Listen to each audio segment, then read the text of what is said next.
ที่ทุสนิมาขนางโพคังโอมมหาละรวยโอมมหาสิทธิโชคสวาหะแม่ไก่เอ๋ยชักลูกออกจากรัง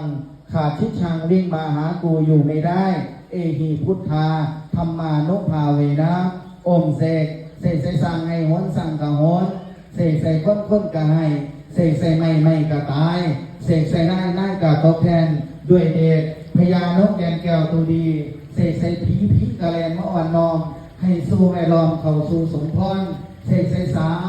วตรงข้ามแลนมาสู่เสกใส่สู่แลนมาหา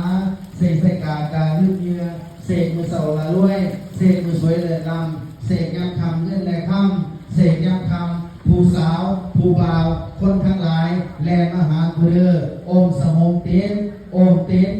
กระติปันตังจากปันบวงคนทวงแห่งเต้นพุทธังสิทธิอุทกังนำออกบ่อเย็นไหลออกมาแต่ปลาเสือโตมงงานไหลออกมาแต่ปลาบัวอุชุปราชแดงวัวนาที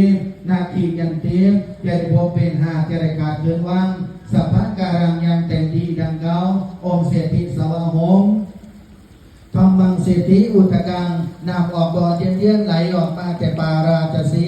โตพันแปวไหลออกมาแต่ปลาสังแก้วบุษโล